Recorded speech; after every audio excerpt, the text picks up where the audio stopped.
So I just finished reading week and I finished a grand total of one book. And you might be able to forgive me. Oh, that's a joke because the title of the book was Can You Forgive Her? You might be able to forgive me because it was like a little fatty, 800 pages or so. So you might be able to forgive me for reading only one. Okay, so this was my first Trollope, the Victorian novelist who wrote about 40 books. This was published in 1866, I want to say. And this is my nice library copy, which I don't own. And it's my school right there. Oh, okay, this edition too came with some great illustrations. I'll show you. Here is our main character, Alice, looking bored in Switzerland. So if you want a book that takes place in Switzerland but doesn't really talk about it much, want to go to Basel? Lucerne? Not Zurich. So I generally liked the writing style in this novel, and it started out with the first sentence. It is so twisty. I love sentences like these. Okay. Whether or no she, whom you are to forgive, if you can, did or did not belong to the upper 10,000 of this our English world, I'm not prepared to say with any strength of affirmation. You don't know where that sentence is going. It goes one way, it goes another, it's up, it's down. Where's it gonna end? Nobody knows. So, love the writing. And this is like what I was talking about earlier when I said that I don't mind a long book, that I want all books to be longer. This is what I like. Okay? Yeah, give me more. I found George Vavasor's chapters really boring.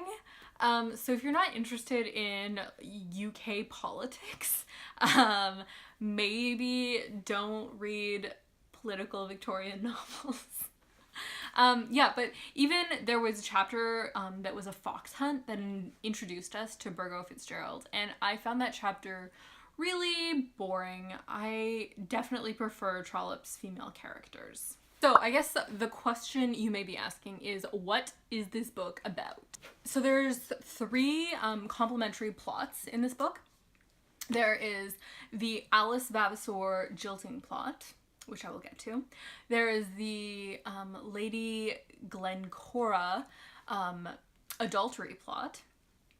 And there is also the Mrs. Greenow marriage plot. So I guess I'll start with the Alice plot. So Alice was engaged to her cousin, first cousin. It's real nice. Okay, so Alice was engaged to her cousin George, and she jilted him because he cheated on her with another woman. Very understandable. And now she's engaged to this lovely Mr. Grey, and she takes a trip to Switzerland, and mild spoiler, she jilts him as well. So then the surrounding plot is like, how can you live with yourself after jilting two different men? Are you flighty? And Alice isn't flighty. Alice is like very serious. Alice was kind of abandoned by her father in her childhood. And she has this obstinate streak where she wants to do what people tell her not to do just because she can. And she's independently wealthy. And so she's got this like perverse streak about her. And she isn't the kind of person you would expect to be jilting men. And I think that's why the story is compelling. Because if the story were following Lady Glencora, who is one of the other subplots, she's like super flighty and vapid. I mean, she's like funny and cute and stuff, but like no substance, right? So if it was about Lady Glencora jilting two men and being unsure, I feel like the plot would be way less compelling. I wouldn't care. I'd be like, can somebody just tell her what to do? But Alice Vavasor is having a legitimate moral conundrum. Okay, so Lady Glencora is our other plot, and I would say it's our other serious plot because the third plot is kind of like a humor plot, okay? So Lady Glencora is married to Mr. Palliser, and these are the Palliser novels, so she's pretty important. She's pretty important. But she doesn't love him. And she was in love with Burgo Fitzgerald. And she has a lot of money, like a lot. But her family, she has no mother, mind you, but her like aunts and uncles and that sort of thing convinced her not to marry Burgo and to instead marry the responsible Mr. Palliser. And she did, and she regrets it like wholeheartedly. So all throughout the book, she's wondering if it was immoral of her family to make her marry a man she didn't love, which I think is the real moral conundrum in this book, because Alice Vavasor it's not very progressive. It's just kind of exploring jilting and exploring having a political career through your husband. But the Lady Glencora plot is actually saying what is moral and what is immoral. So I'm going to talk about the feminism a bit later. Okay, and then the other plot is Mrs. Greenow, who's a new widow. And she's a bit lower class than the other women in the novel, and she's choosing between two men. One, a responsible, rich farmer, and the other, a ne'er-do-well, a captain who's been kicked out of the military, who has no money whatsoever, who like lives off his friends and is completely useless. So all throughout the novel, Mrs. Greenow is trying to set up the responsible farmer with her niece, Kate Vavasor, and he's clearly in love with Mrs. Greenow or wants her in some way. So it's funny. I guess I'll talk about the setting a little bit. This is a very city novel.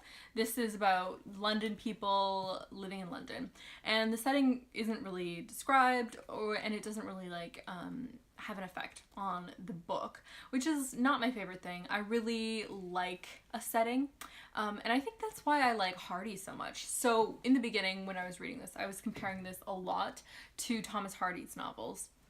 And I definitely prefer Thomas Hardy's novels to Trollope's after this one book. It's just, I prefer the perspective of rural people who are not as important, who are not involved in government, and Hardy's novels are also a little more tragic, which is something I enjoy. And the countryside is just... it's everywhere, and a lot of the novels for Hardy take place outside, whereas this is mainly inside. And then we took 2 trips to Switzerland, and I think Switzerland served the function of showing isolation of the characters.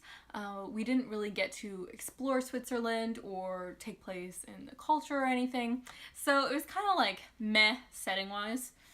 So now I wanted to talk about the feminism in the book. Now, at first, I was like, okay, Alice Vavasor is a feminist, because we have this, this part here. What should a woman do with her life? And then she ponders this question, and she's saying, like, is marrying a man and having 2 children the most important thing?